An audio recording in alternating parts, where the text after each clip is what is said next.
वंदे मातरम का मतलब क्या है?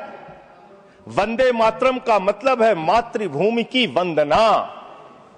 मातृभूमि की वंदना। हम मातृभूमि की वंदना करते हैं तो आप कैसे मातृभूमि की वंदना कर रहे हैं? अरे 1 रुपए में तो एक आम नहीं मिलता। आपने 1 रुपए में अडानी को 1050 एकड़ जमीन और 10 लाख आम और लीची के पेड़ दे दिए। ये मातृभूमि की वंदना है। ये आपकी मातृभूमि की वंदना है। आप मातृभूमि को बेचकर मातृभूमि की वंदना कर रहे हैं। ये मातृभूमि की, आज वंदे मातरम पे ही बात करूंगा सर। मातृभूमि की वंदना, मातृभूमि की वंदना हिंदुस्तान के एयरपोर्ट को बेच के नहीं हो सकती। मातृभूमि की वंदना रेल को बेच के नहीं हो सकती, सेल को बेचकर नहीं हो सकती, समुद्री तटों को बेचकर नहीं हो सकती, कोयला और गैस को बेच के नहीं हो सकती, हिंदुस्तान की जमीनों को बेच के नहीं हो सकती। तुम लोग मातृभूमि को बेचने वाले लोग हो, तुम मातृभूमि की वंदना करने वाले लोग नहीं हो। मान्यवर, वंदे मातरम पे ही सुनिए। आज वंदे मातरम के अलावा कुछ बोलूंगा ही नहीं। मातृभूमि की वंदना, इस मातृभूमि की वंदना में जब यहां पे लीडर ऑफ द अपोजिशन बोल रहे थे, मान्यवर, honourable I am not yielding sir, I am not yielding sir, sir I am not yielding sir, I am not yielding sir. जब लीडर ऑफ अपोजिशन बोल रहे थे, ऑथेंटिकेट इट प्लीज देन। जब leader, sir I am not yielding, sir I am not yielding. जब यहां पे leader of opposition बोल रहे थे, नो पॉइंट ऑफ ऑर्डर, खड़गे साहब, उनके मुंह से नो पॉइंट ऑफ ऑर्डर, दलित शब्द निकल गया। दलित शब्द निकल गया। पूरी की पूरी भारतीय जनता पार्टी हाउस में खड़े होकर विरोध करने लगी। दलितों से इतना चिढ़ है आपको? क्या दलित भारत माता के बच्चे नहीं? क्या पिछड़े भारत माता के बच्चे नहीं? क्या आदिवासी भारत माता के बच्चे नहीं? अगर दलितों, पिछड़ों, आदिवासियों की बात होगी तो आप विरोध करोगे। आप विरोध करोगे। You are not on the topic. LOH. Just hold a minute. LOH. Sir, 2 बातें हैं। Please. LOH is on his legs. LOH is on his legs. Sir, 2 बातें हैं। एक तो हम चाहते हैं कि डिबेट, हेल्दी डिबेट हो, तर्कों के साथ हो। अभी इन्होंने आरोप लगा दिया कि दलितों पर बीजेपी वाले एकदम हल्ला करने लगे। ऑन रिकॉर्ड है, मैंने कहा है दलित के विषय में कि ये हमारे पूज्य हैं, हमारे भाई हैं। ये ऑन रिकॉर्ड है। इस तरीके के स्वीपिंग स्टेटमेंट्स न दें और इस हाउस के माध्यम से देश को न करें। नंबर 1। नंबर 2, आपने कहा ये बेच दिया, ये बेच दिया, ये बेच दिया। आई से please authenticate on the floor of the house what ever you have charge. देखिए, आज सर बहुत अच्छी बात गृह मंत्री जी भी कह के गए और लीडर ऑफ द हाउस भी कह रहे हैं कि जो कुछ भी मैं बोलूं उसको ऑथेंटिकेट करूं। और मैं आपसे अनुरोध कर रहा हूं सर कि अगर मैं ऑथेंटिकेट ना करूं तो मेरे खिलाफ कार्रवाई की जाए। एक एक चीज मैं ऑथेंटिकेट करूंगा। अगर मैं कोई बात कह रहा हूं तो उसको ऑथेंटिकेट करूंगा। दूसरी बात, शहीद खुदीराम बोस की बात हुई सर, कल उस सदन में चर्चा हुई। हिंदुस्तान के सबसे युवा क्रांतिकारी जिन्होंने फांसी के फंदे को चूमा, वंदे मातरम का नारा लगाया, शहीद खुदीराम बोस, शहीद रोशन सिंह, शहीद राजेंद्र लहड़ी, शहीद अशफाक उल्ला, शहीद राम प्रसाद बिस्मिल, शहीद प्रफुल्ल चाकी, हिंदुस्तान के तमाम क्रांतिकारियों ने जब फांसी के फंदे को चूमा, शहीद आजम भगत सिंह, शहीद सुखदेव, शहीद राजगुरु, सबने वंदे मातरम का नारा लगाया। सबने वंदे मातरम का नारा लगाया। और शहीद खुदीराम बोस को अब आप याद कर रहे होंगे, मैं पिछले 31 साल से 3 दिसंबर को शहीद खुदीराम बोस की जयंती का आयोजन करता हूं। मेरी संस्था का नाम शहीद चंद्रशेखर आजाद के नाम पे है। शहीद खुदीराम बोस हिंदुस्तान के वो क्रांतिकारी थे, जब उनको फांसी के फंदे पे चढ़ाया गया और उनका जब अंतिम संस्कार हुआ तो जो राख उनके अंतिम संस्कार से निकली, मान्यवर, उसको बंगाल की माए तावीज बना के अपने बच्चों को पहनाती थी कि ऐसे ही बनना हिंदुस्तान के लिए क्रांतिकारी। यह इतिहास, यह हिंदुस्तान का इतिहास। लेकिन मैं आपके माध्यम से इस सरकार से पूछना चाहता हूं, आपके पुरखे इस वक्त क्या कर रहे थे जब शहीद आजम भगत सिंह वंदे मातरम लगा रहे थे, शहीद सुखदेव वंदे मातरम लगा रहे थे, शहीद राजगुरु वंदे मातरम का नारा लगा रहे थे, शहीद खुदीराम बोस वंदे मातरम का नारा लगा रहे थे। उस वक्त आप क्या कर रहे थे? क्या कर रहे थे आप? वंदे मातरम का नारा लगाकर लोग जेल गए, लाठियां पड़ी उनको। मैं आपके माध्यम से इस सरकार से पूछना चाहता हूं, आरएसएस के 4 लोगों का नाम बताओ जो वंदे मातरम नारा लगा के जेल गए, उनका नाम बताओ आप।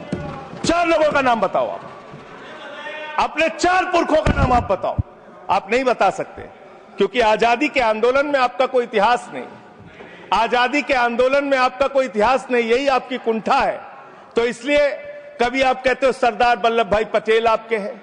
अरे भैया, सरदार वल्लभ भाई पटेल ने आरएसएस के ऊपर बैन लगाया था, यह रिकॉर्डेड हिस्ट्री है। और जब 18 महीने जेल में रखा गया आरएसएस के लोगों को राष्ट्रपिता महात्मा गांधी की हत्या के अपराध में, जब उनको छोड़ा गया, बैन हटाया गया, तो उसमें शर्त लगाई कि आप राष्ट्रीय ध्वज को मानेंगे, यानी कि आप तिरंगे झंडे को भी नहीं मानते थे।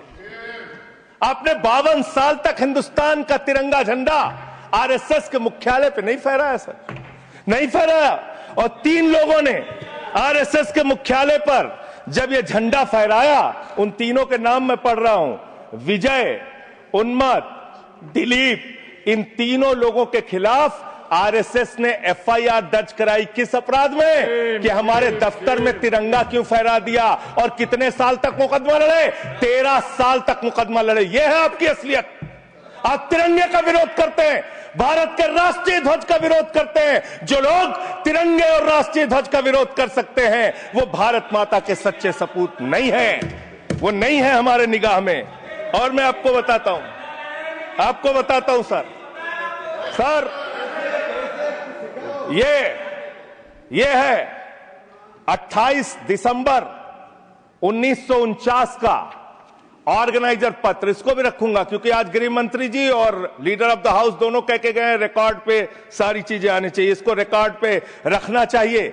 इतिहास देश को पता चलना चाहिए, किन लोगों ने देश के साथ गद्दारी की, किन लोगों ने तिरंगे का विरोध किया, किन लोगों ने राष्ट्रगान का विरोध किया। आपको ये पढ़ के सुनाना चाहता हूं, ये ऑर्गेनाइजर है, क्या लिख रहा है। What is the moral sanction behind government's choice of Jan Gana Man, except that it can be made an item of entertainment? आप राष्ट्रगान का विरोध कर रहे हैं, आप भारत के राष्ट्रगान का विरोध कर रहे हैं। आपके मुख्य पत्र में भारत के राष्ट्रगान का विरोध लिखा गया है। इसके लिए भारत के प्रधानमंत्री को और पूरी की पूरी भारतीय जनता पार्टी को, जो अपने आप को आरएसएस को अपना आदर्श मानती है, पूरे देश से माफी मांगनी चाहिए। ये रिकॉर्ड पे लाऊंगा सर, इसको रख लीजिएगा, ये रिकॉर्ड पे रखा जाए। मान्यवर, फिर से बोल दे रहा हूं, 28 दिसंबर 1949 ऑर्गेनाइजर अखबार, जो आरएसएस का मुख्य पत्र है, और इस आरएसएस के मुख्य पत्र में फिर से लिख दे रहा हूं, फिर से पढ़ दे रहा हूं क्या लिखा हुआ है। What is the moral sanction behind government's choice of Jan Gana Man? Unnecessary it will get provoked. It can be made an item of entertainment. Please continue. ये लिखा Sanjay ji, unnecessarily provoke. Continue. अच्छा सर, मैं आपसे ये कहना चाहता हूं कि आपने तिरंगे का विरोध किया, राष्ट्रगान का विरोध किया, वंदे मातरम आपने लगाया नहीं कभी। कोई आपका व्यक्ति देश की आजादी के आंदोलन में जेल नहीं गया कभी। आपने कोई देश के लिए, हमारे यहां अवधि में कहावत है, नाखून कटाए कि शहीद ना बना भैया। तू तो नाखूनों नहीं कटाया भैया, बिना नाखून कटाए शहीद बना चाहता है, बिना नाखून कटाए शहीद। ऐसे काम नहीं चलेगा सर। जिन्ना का भी जिक्र कल दूसरे सदन में हुआ, प्रधानमंत्री जी ने जिक्र किया। जिन्ना के साथ आपके कितने गहरे और मधुर संबंध थे, क्या इस देश के लोगों को पता है? नहीं पता, मैं बताता हूं। श्यामा प्रसाद मुखर्जी जी फजलुल हक की गवर्नमेंट में फाइनेंस मिनिस्टर थे, और फाइनेंस मिनिस्टर रहते हुए उन्होंने अंग्रेज गवर्नर को चिट्ठी लिखी थी। Shyama Prasad followed this and told Governor Herbert The administration of the Bengal province should be carried on in such a manner that in spite of the best efforts of the Congress, this Quit India movement will fail. ये चिट्ठी लिखी है। आपने भारत छोड़ो आंदोलन के खिलाफ आपके नेता, जनसंघ के पहले राष्ट्रीय अध्यक्ष और तत्कालीन गवर्नमेंट में जो वित्त मंत्री थे, उन्होंने चिट्ठी लिखी अंग्रेज गवर्नर को और कहा कि भारत छोड़ो आंदोलन जो हिंदुस्तान के क्रांतिकारियों का आंदोलन था, जो देश की आजादी का आंदोलन था, वो आंदोलन कुचल देना चाहिए, खत्म कर देना चाहिए। ये है रिकॉर्डेड हिस्ट्री आपकी। ये आपको आपके बारे में पूरे देश को पता रहना चाहिए। अब जिन्ना, हाँ, इसको भी सभा के पटल पर रखूंगा। जिन्ना और आपके रिश्ते क्या थे? कितने मधुर रिश्ते थे। एक राज्य में सरकार नहीं बनाई मान्यवर इन्होंने। नॉर्थ वेस्ट फ्रंटियर, सिंध प्रांत और फजलुल हक की गवर्नमेंट। फजलुल हक वो शख्स है जो पाकिस्तान बनने के बाद वहां की सरकार का गृह मंत्री बना। आपके रिश्ते उन लोगों के साथ थे, ये देश को पता होना चाहिए। इसलिए आप किसी को भी देशभक्ति का प्रमाण पत्र बांटने का काम मत कीजिए। आप वंदे मातरम लगाने का काम कर रहे हैं और देश की सुरक्षा के साथ खिलवाड़ कर रहे हैं।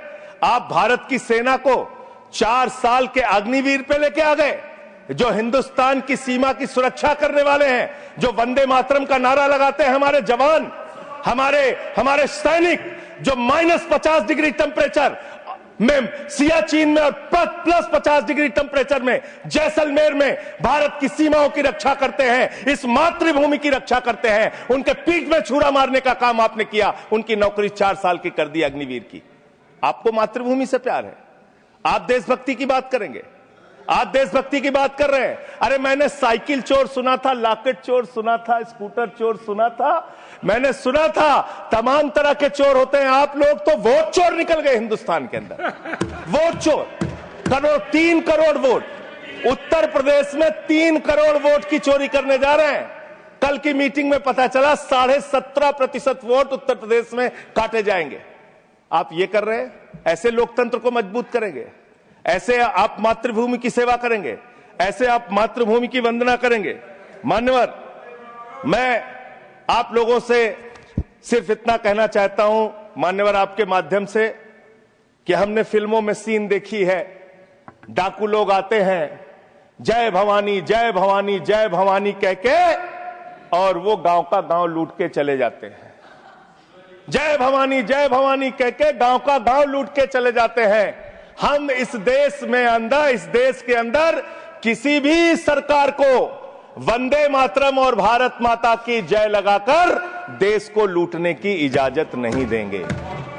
वंदे मातरम लगाएंगे, भारत माता की जय लगाएंगे, जय हिंद भी कहेंगे, राष्ट्रगान भी कहेंगे, वंदे मातरम भी गाएंगे, लेकिन देश के साथ गद्दारी और धोखेबाजी नहीं करने देंगे।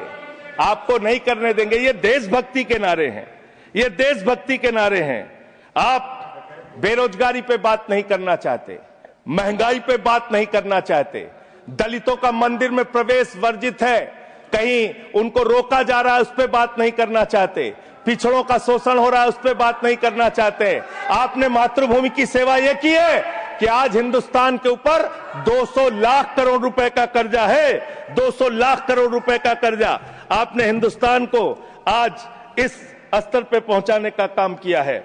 और दूसरी बात मैं पूछना चाहता हूं आपके माध्यम से मान्यवर, इस देश में मजदूर भी हैं, किसान भी हैं, आदिवासी भी हैं, दलित भी हैं, पिछड़े भी हैं, सवर्ण भी हैं, सब में अनपढ़ है, सब में भारी संख्या है जो पढ़े लिखे नहीं है, जिनको संस्कृत का ज्ञान नहीं है, जो नहीं पढ़ सकते वंदे मातरम।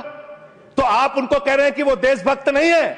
मैं आपके माध्यम से कहना चाहता हूं, वो देश को लूटने वाले अडानी जैसे पूंजीपतियों से ज्यादा बड़े देशभक्त हैं, जो अपने बच्चों के लिए श्रम करते हैं, मजदूरी करते हैं, कुली का काम करते हैं और अपने बच्चों का पेट भी पालते हैं, देश की भी सेवा करते हैं। वो आपसे ज्यादा देशभक्त हैं। उनकी देशभक्ति को आप इससे चेक करने का काम मत कीजिए, उससे परीक्षा करने का काम मत कीजिए।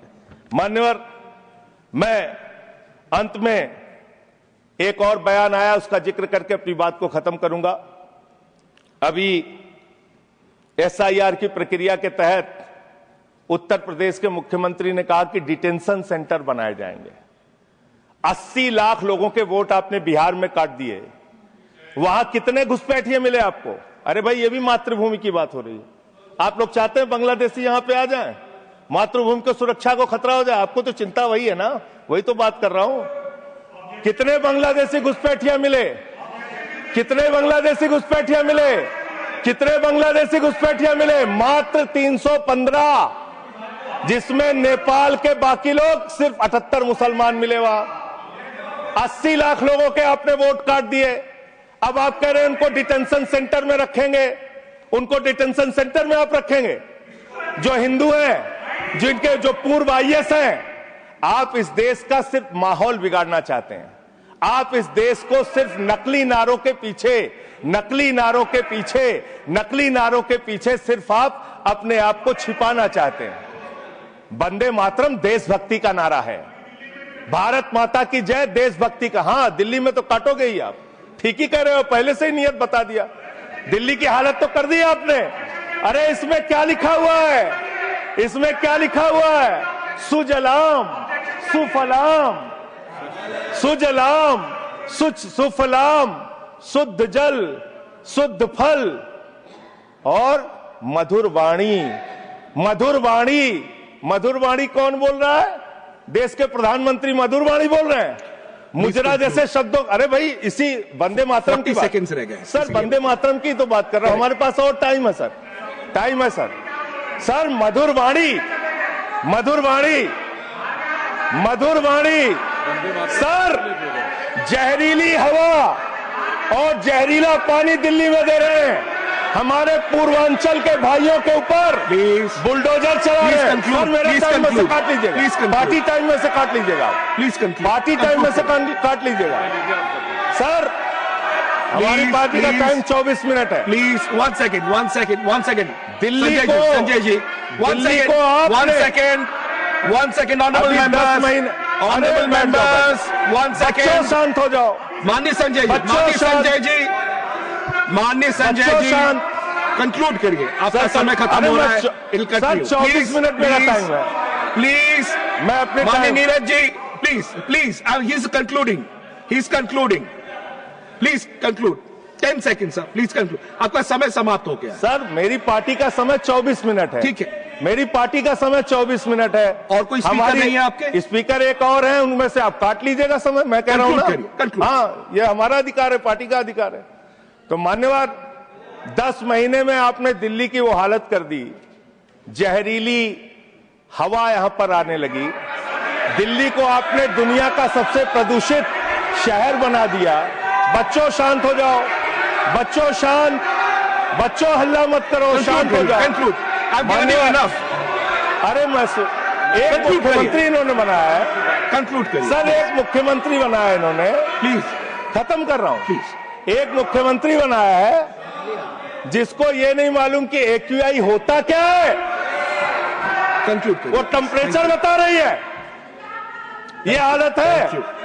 तो इसलिए मैं अंत में इन्हीं लाइनों के साथ कि पहले ये तय करो कि वफादार कौन है। ये वक्त तय करेगा कि गद्दार कौन है। ये वक्त तय करेगा कि गद्दार कौन है। पहले ये तय करो कि वफादार कौन है। ये वक्त तय करेगा कि गद्दार कौन है। वंदे वंदे, थैंक यू, वंदे वंदे, वंदे वंदे, वंदे वंदे। कोई बीजेपी वाला वंदे मातरम नहीं लगाया सर। Thank you.